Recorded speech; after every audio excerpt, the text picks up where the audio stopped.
మెక్సికోలో ఘోర విమాన ప్రమాదం చోటు చేసుకుంది.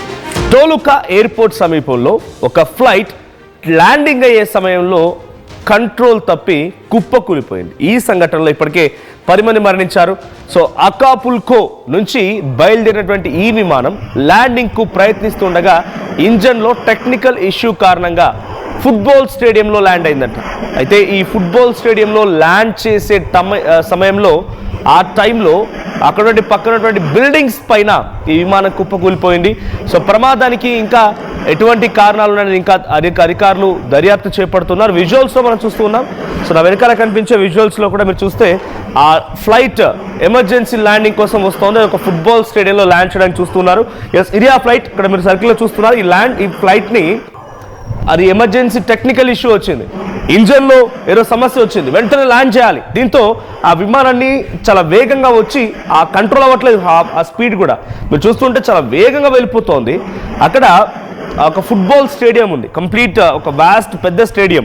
ఆ స్టేడియం ముందు ల్యాండ్ అయ్యే సమయానికల్లా ఆ చివరిగా ఒకసారి విజువల్ ఎక్స్ప్లెయిన్ చేయండి పీసీఆర్. సో ఎలా బ్లాస్ట్ అయిందని అంటే అది ఒక బిల్డింగ్ పైన ఢీ కొట్టి అక్కడికక్కడ ఒక్కసారిగా పెద్ద ఎత్తున మంటలు చెలరేగుతూ అది బ్లాస్టింగ్కి గురైంది. సో విజువల్స్లో మీరు చూస్తుంటే ఆ విమానం ఎలా ఎగురుతూ వచ్చింది, డైరెక్ట్గా బిల్డింగ్కి తాకుతూ వెళ్తుందన్న చన్నంగా ఆ విమానం వెళ్ళడం మనం చూస్తున్నాం. సో ప్రెసెంట్ విజువల్స్లో next blast visual PCR please. Next blast విజువల్స్లో ఒక్కసారిగా అక్కడికి వెళ్ళిపోయి బిల్డింగ్ని ఢీ కొట్టి అక్కడ పెద్ద ఎత్తున ఒక భారీ శబ్దాలతో పెద్ద ఎత్తున మంటలతో అక్కడ విమానం పూర్తిగా కుప్పకూలిపోయింది. 10 మంది ఉన్నారు ఆ విమానంలో. అదొక మినీ చార్టెడ్ ఫ్లైట్ లాంటిది అంతే. సో దాంట్లో 10 మంది ప్రయాణికులు ప్రయాణిస్తూ ఉన్నారు. దాంట్లో ఒక్కసారి కుప్పకూలడంతో ఇది సిచ్యువేషన్. సో అది బిల్డింగ్ మీద కుప్పకూలిపోయింది. ఇక్కడ బిల్డింగ్. సో ఆ స్టేడియంకి సంబంధించి బిల్డింగ్ అంటే ఆ బిల్డింగ్తో పాటుగా ఆ బిల్డింగ్ని ఢీ కొట్టి, జనరల్గా స్టేడియం అంటే మీకు అందరికీ తెలిసిందే, పైన రూఫ్ టాప్లు ఉంటూ ఉంటాయి. సో ఆ రూఫ్ టాప్ల పైన ఢీ కొట్టడంతో ఒక్కసారిగా ఆ మంటలు పెద్ద ఎత్తున చెలరేగాయి. సో ఇక్కడ ఆ విమానంలో ఉన్న వాళ్ళు మాత్రమే మరణించారు. మరి కింద ఉన్నటువంటి వారి పరిస్థితి ఏంటనేది తెలీదు. ఆ బిల్డింగ్లో ఢీ కొట్టిన సమయంలో బిల్డింగ్లో ఇంకెవరైనా ఉన్నారా, లేదా స్టేడియంలో ఆ టైంలో ఎవరైనా పబ్లిక్ ఉన్నారని తెలీదు. బట్ యాజ్ ఆఫ్ నౌ ఈ సంఘటన ఒక్కసారిగా పెద్ద ఎత్తున సంచలనంగా మారింది. మెక్సికోలో జరిగినటువంటి ఈ విమాన ప్రమాదంతో ఒక్కసారిగా టోలుకా ఎయిర్పోర్ట్ మొత్తం కూడా అలర్ట్ అయింది. సో టోలుకా ఎయిర్పోర్ట్ సమీపంలో ఈ ఫ్లైట్ కుప్పకూలింది. సో అకాపుల్కా నుంచి బయలుదేరినటువంటి ఈ విమానం, ఎస్ ఇక్కడ చూడండి, ఈ విమానం ఇక్కడ అకాపుల్కా ఇక్కడ నుంచి బయలుదేరిన విమానం సో ఇక్కడికి చేరుకోవాల్సింది. సో మెక్సికోకి చేరుకోవాల్సింది. మెక్సికోలోని టోలుకా అనేటువంటి ఎయిర్పోర్ట్కి చేరుకోవాల్సింది. కానీ ఇక్కడికి వచ్చే సమయానికల్లా అది ల్యాండ్ అయ్యేటువంటి కొద్ది సమయం ముందు ఇంజన్లో కొంత ఇష్యూస్ రావడంతో ఎమర్జెన్సీ ల్యాండింగ్లో భాగంగా ఒక ఫుట్బాల్ స్టేడియంలో ల్యాండ్ అవ్వాల్సి వచ్చిందంట. సో అది ల్యాండింగ్ అవుతుందా లేకుంటే ఫుట్బాల్ స్టేడియం పక్కనే అటు ఎయిర్పోర్ట్ ఉందో తెలియదు. బట్ ఫుట్బాల్ స్టేడియంలో ఈ సంఘటన చోటు చేసుకుని కొన్ని బిల్డింగ్స్ని ఢీ కొట్టి అలా ఒక్కసారిగా బ్లాస్ట్కి గురైంది. సో విజువల్స్లో మీరు చూస్తుంటే ఆ విమాన ప్రమాదం ఏ స్థాయిలో జరిగిందో అర్థమవుతుంది. సో ప్రజెంట్ జరిగేటువంటి ఈ సంఘటన పైన ఒక్కసారిగా అటు దర్యాప్తును కూడా ఆదేశించారు. సో ఈ దర్యాప్తులో ఏం తేలుతుందో చూడాలి. బట్ ఈ మధ్య కాలంలో విమానాలు గాల్లో ఎగురుతూ ఉండగానే అక్కడ ప్రమాదాలు చోటు చేసుకోవడాలు, అది ల్యాండింగ్ అయ్యే సమయానికి ప్రమాదాలు చోటు చేసుకోవడాలు. A small plane crashed in central Mexico while trying to make an emergency landing, killing at least 10 people, and a Mexico State Civil Protection Coordinator Adrian Hernandez told the press. So ఆయన చెప్పే వివరాల ప్రకారంగా San Mateo ఆంటెన్కో industrial located 3 miles. సో ఎక్కడ జరిగిందంటే ఈ ఘటన శాన్ మాటియో అటెన్కో అనేటువంటి ఒక ఇండస్ట్రియల్ ఏరియాకి 5 కిలోమీటర్ల దూరంలో ఈ టోలుకా ఎయిర్పోర్ట్ ఉంది. సో ఆ టోలుకా ఎయిర్పోర్ట్ దగ్గర నుంచి పడమటి వైపుగా మెక్సికో సిటీ అనే ఆ మధ్యలో టోలుకా ఎయిర్పోర్ట్కి ఒక 50 కిలోమీటర్ దూరం అంట. సో టోలుకా ఎయిర్పోర్ట్కి 50 కిలోమీటర్ దూరంలో, అండ్ అక్కడ ఇండస్ట్రియల్ ఏరియా ఏదైతే ఇన్సిడెంట్ జరిగిందో అక్కడ నుంచి ఒక 5 కిలోమీటర్ దూరం. అంటే ఒకవేళ ఇండస్ట్రియల్ ఏరియా దగ్గర పడి ఉంటే కనుక ఈ ప్రమాద తీవ్రత మరోలా ఉండేది, మరణాలు కూడా ఇంకా నెక్స్ట్ లెవెల్గా ఉండేవి.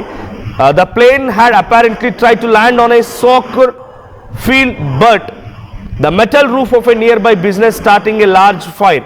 The crash is under investigation. అంటే అక్కడ ఎమర్జెన్సీ ల్యాండింగ్లో భాగంగా ఇంకా 50 కిలోమీటర్లు ఉంది ఎయిర్పోర్ట్, టోలుకా ఎయిర్పోర్ట్. అది స్టార్ట్ అయినటువంటి ఆ ప్రాంతం నుంచి ఇంకా రీచ్ అవ్వడానికి ఒక 50 కిలోమీటర్ దూరం ఉందంట. అంటే ఆల్మోస్ట్ ఆల్ ఇక రీచ్ అయిపోయింది. ఇంకొక 5-10 నిమిషాల్లో టార్గెట్ రీచ్ అయ్యి డెస్టినేషన్లో సేఫ్గా ల్యాండింగ్ అయ్యేది. కానీ 50 కిలోమీటర్ దూరంలో ఉండగానే ఒక్కసారిగా ఇంజన్లో ఏదో టెక్నికల్ ఇష్యూ కారణంగా ఇంజన్ ఆగిపోయింది. సో ఎమర్జెన్సీ ల్యాండింగ్ చేయాల్సి వచ్చింది. దీనికి ఒక ఫుట్బాల్ స్టేడియాన్ని ఆ పైలట్ ఎంచుకున్నాడు, ఫుట్బాల్ స్టేడియం దగ్గర ల్యాండ్ చేద్దామని చెప్పి. కానీ అంతలోనే అది ఎగురుతూ ఫుట్బాల్ స్టేడియంలో మరి ఒక క్షణంలో అలా ల్యాండ్ అవుతుంది. ఈజీ ల్యాండింగ్ ఏం కాదు, ఎమర్జెన్సీ ల్యాండింగ్ అంటే కొంత క్రిటికల్ ల్యాండింగే. బట్ అటువంటి ఒక ఎమర్జెన్సీ ఫీట్ కోసం ఆయన వెళ్తున్న సమయంలో అటు స్టేడియం రూఫ్ టాప్ తగిలింది. దీంతో పాటుగా స్టేడియం పక్కనటువంటి కొన్ని బిల్డింగ్స్ కూడా ఈ యొక్క విమానం తగలడంతో ఒక్కసారిగా భారీగా మంటలు చెలరేగి ఆ మంటల మధ్యలో 10 మంది సజీవ దహనం అయిపోయారు విమానంలో. మరికొంతమందికి కింద వాళ్ళకు కూడా చాలా తీవ్రంగా గాయాలని తెలుస్తోంది. అక్కడికి హుటాహుట్న 25 ఫైర్ ఇంజన్లు చేరుకొని ఆ మంటలు ఆపే ప్రయత్నం చేశాయి. సో ప్రజెంట్ మీరు విజువల్లో చూస్తూ ఉంటే ఆ ప్రమాద తీవ్రత ఎంతటి స్థాయిలో ఉందో అర్థమవుతోంది. సో శాన్ మాథియో అంటెన్కో మేయర్ అనా మునిజ్ told to Millennium Television that the fire forced the evacuation of some 130 people in the area. 130 మంది ఆ సమీపంగా ఆ మంటలు చెలరేగినటువంటి ఆ ప్రాంతాల్లో ఉన్నారంట. 130 మంది ఆ మంటల్లో వారంతా కూడా ఆ చుట్టుపక్కల పరిసర ప్రాంతాల్లో ఉండి దాని దాటికి పొగల తాటికో లేకపోతే మంటల సెగల తాటికో వారందరికీ కూడా చాలా తీవ్రంగా గాయాలయ్యాడు తెలుస్తోంది. సో ప్రజెంట్ ఆ సిచ్యువేషన్ నుంచి వారంతా సేఫ్గా బయటపడి ఆసుపత్రిలో చికిత్స పొందుతున్నారు. కానీ ఆ మంటల తాటికి ఆ పేలినటువంటి విమానంలో 10 మంది ఉంటే 2 పైలట్లతో సహా 10 మంది సజీవ దహనం అయిపోయారు. సో ఎగ్జాక్ట్గా 10 మంది కూడా ఆ ఫ్లైట్లోనే ఉన్నారా లేదా అక్కడ కింద ఎక్కడైతే ఫ్లైట్ కుప్పకూలిపోయిందో అక్కడ ఇన్సిడెంట్లో ఉన్నారనేది ఇంకా అంటే ఇన్వెస్టిగేషన్, అక్కడ ఏం జరిగిందని ఇంకా ఇన్వెస్టిగేషన్ కొనసాగుతోంది. సో మెక్సికోలో జరిగినటువంటి ఈ ఘటనతో ఒకసారిగా నగరం మొత్తం కూడా ఉలికి పడింది. సో టులుకో ఎయిర్పోర్ట్లో సేఫ్గా ల్యాండ్ అవ్వాల్సినటువంటి ఈ విమానం ఒక్కసారిగా ఇది ఒక ప్రైవేట్ జెట్. సో ఇది చాలా తక్కువ మందితో వెళ్తున్నటువంటి ఒక చిన్న విమానం. సో ఆ విమానంలో ఉన్నవారంతా కూడా స్పాట్లోనే మరణించగా ఇంకా కింద ఉన్నవారి పరిస్థితి ఏంటనేది ఇంకా తెలియాల్సి ఉంది. ఒక ఎమర్జెన్సీ ల్యాండింగ్లో భాగంగా ఫుట్బాల్ స్టేడియంని ఎంచుకొని ఫుట్బాల్ స్టేడియం దగ్గరికి వెళ్తున్న క్రమంలో ఇన్సిడెంట్ చోటు చేసుకుంది. అయితే 5 కిలోమీటర్ల ముందే అక్కడ నుంచి ఇంకో 5 కిలోమీటర్లు వెళ్తే అక్కడ ఇండస్ట్రియల్ ఏరియా ఉందంటే మొత్తం కంప్లీట్ ఇండస్ట్రీస్ ఉన్నాయి. సో ఒకవేళ కనుక ఈ ప్రమాదమే అక్కడ జరిగి ఉంటే ఈ ప్రమాద తీవ్రత మరో లెవెల్గా ఉండేది, మరొక ఎక్స్ట్రీమ్గా ఉండేది. సో ఇప్పుడు ఎక్కడైతే ప్రమాదం జరిగిందో ఇక్కడి నుంచి ఇంకో 50 కిలోమీటర్లు ప్రయాణిస్తే అక్కడ వాళ్ళ సేఫ్ డెస్టినేషన్ ఉండేది, అక్కడ రీచ్ అయిపోయేవారు, సేఫ్ ల్యాండింగ్ కూడా జరిగి ఉండేది. కానీ అంతకంటే ముందే ఈ సమస్య రావడంతో గాల్లోనే ఏం చేయాలో తెలియక ఫుట్బాల్ స్టేడియం ల్యాండ్ చేస్తున్న క్రమంలో ఈ యొక్క ఇన్సిడెంట్ చోటు చేసుకుంది. సో గాల్లోనే ప్రాణాలు కలుస్తూ ఉన్నాయి. సో విమాన ప్రమాదాలు రోజు రోజుకు పెరగడం మనం చూస్తూ ఉన్నాం. సో ఒకవైపు విమాన ప్రమాదాలు పెరుగుతూ ఉన్నాయి, ఎక్కడ చూసినా కూడా ప్రమాదాల తీవ్రత ఏ స్థాయిలో ఉంటుందంటే 10ల సంఖ్యలో మరణాలు సంభవిస్తూ ఉన్నాయి. సో మెక్సికోలో జరిగినటువంటి ఈ ప్రమాదానికి సంబంధించి అయితే ప్రజెంట్ ఒక ఇన్వెస్టిగేషన్ టీమ్ని కూడా అనౌన్స్ చేశారు అక్కడ ప్రభుత్వం. సో ఇన్వెస్టిగేషన్ కొనసాగుతుంది. మరి దీని గల కారణాలు ఏంటో తెలియాల్సి ఉంది. బట్ ఈ ఇంజన్ ఒక్కసారిగా ఫెయిల్ అవడమే దీనికి ప్రధాన కారణం అన్నట్టుగా అక్కడ ఏటీసీతో మాట్లాడినప్పుడు సమయంలో కానివ్వండి, లేకుంటే అక్కడ బ్లాక్ బాక్స్, కాక్పిట్ ఇవన్నీ మనం విన్నాం. అంటే బ్లాక్ బాక్స్ అంటే ఏం జరిగింది, టెక్నికల్ సమస్యలు అనేది అక్కడ బ్లాక్ బాక్స్లో రికార్డ్ అయి ఉంటుంది. కాక్పిట్ అంటే అక్కడ ఇద్దరి మధ్యలో జరిగినటువంటి సంభాషణ, పైలట్లు ఇద్దరి మధ్యలో జరిగే సంభాషణ కూడా ఆ కాక్పిట్లో ఆడియో రికార్డు ఉంటూ ఉంటుంది. సో అది వెలికి తీసిన తర్వాత ఏం జరిగింది, ఇంకేదైనా సమస్య ఉందా, ఇంజన్ టెక్నికల్ ఇష్యూనేనా లేదంటే కంట్రోల్ చేయలేకపోయారా, ల్యాండింగ్ సమయంలో ఎటువంటి సిచ్యువేషన్ ఉంది, ఇవన్నీ విషయాలు కూడా తెలిసే అవకాశం ఉంది. బట్ యాజ్ ఆఫ్ నౌ అక్కడ సంఘటనలో 130 మంది కింద పబ్లిక్ ఉన్నారు. వారందరికీ కూడా చిన్న చిన్న గాయాలయ్యి వారందరికీ కూడా ఆసుపత్రిలో చికిత్స అందిస్తున్నారు. బట్ 10 మంది కూడా సజీవ దహనం అయిపోయారు. మంటల తాటికి పలు భవనాలు, ఆ బిల్డింగ్ స్టేడియంకి సంబంధించినటువంటి చుట్టూ రూఫ్ టాప్ మొత్తం కూడా అగ్నికి ఆహుతైపోయింది. సో విజువల్లో చూస్తున్నారు, రూఫ్ టాప్ మొత్తం కుప్పకూలిపోయింది. ఆ రూఫ్ టాప్ మొత్తం కూడా కుప్పకూలిపోయింది. మంటల తాటికి మొత్తం కూడా అక్కడ బూడిదైపోయిందని చెప్పాలి.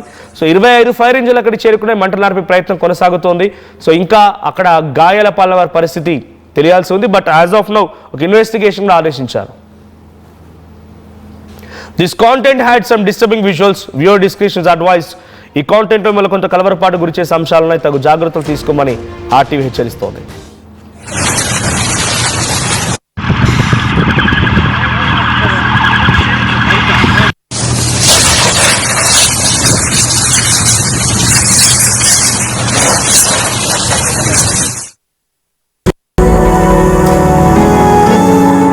జలుబు, తలనొప్పి, మోకాళ్ల నొప్పులు మరియు నడుము నొప్పి వీటన్నిటికీ ఒక ఆయుర్వేద ఉపశమనం శాస్త్రీ బామ్.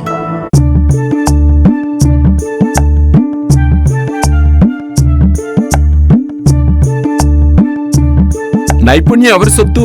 ఒకప్పుడు హైటెక్ సిటీ దగ్గర తక్కువ ధరలో ప్లాట్లు కొనుక్కుని బాగుపడ్డారు. తర్వాత ఓఆర్ఆర్ దగ్గర, ఇప్పుడు అవకాశం త్రిబుల్ దగ్గర వచ్చింది. ఇప్పుడు షాద్ నగర్ వైపు ఉన్న స్వర్గసీమ వెంచర్ లో ప్లాట్ల పండగ వచ్చింది. నూతన వెంచర్ అమేయ రూపంలో అప్రూవ్డ్ ప్లాట్లు, రిసార్ట్ ఫెసిలిటీ, రీజనబుల్ ప్రైస్. ఒక్కసారి ఫ్యామిలీతో విజిట్ చేసి మంచి నిర్ణయం తీసుకోండి. స్వర్గసీమ వారి నూతన వెంచర్ అమేయ. నగల సామ్రాజ్యం పెద్దది, మన వేడుకల్లో నగల పాత్ర పెద్దది. నగల్లో మన సంప్రదాయం అది పెద్దది. అదే విధంగా నగలు కొనేటప్పుడు మీ సేవింగ్స్ కూడా ఇకపై పెద్దగా ఉంటుంది. అన్ని నగల తరుగును ముందు కన్నా ఇంకా తగ్గించాం. ఈ తక్కువ తరుగును చూస్తే వెంటనే నగలు కొనేస్తారు. డైమండ్ జ్యువెలరీ ధరలు కూడా పెద్ద లెవెల్లో తగ్గించాం. ఇకపై అందరూ డైమండ్ జ్యువెలరీ కొనుక్కోవచ్చు. ఏ ఆఫర్లోనూ పక్కదారి పట్టకండి. ఇక్కడికొచ్చి కంపేర్ చేస్తేనే తెలుస్తుంది మీకు ఎంత పెద్దగా డబ్బులు ఆదా అవుతుందో అని. ఈ తరుగు కన్నా ఎక్కువ ఇస్తే మీరు కష్టపడి సంపాదించిన డబ్బు వృధా చేసినట్టే.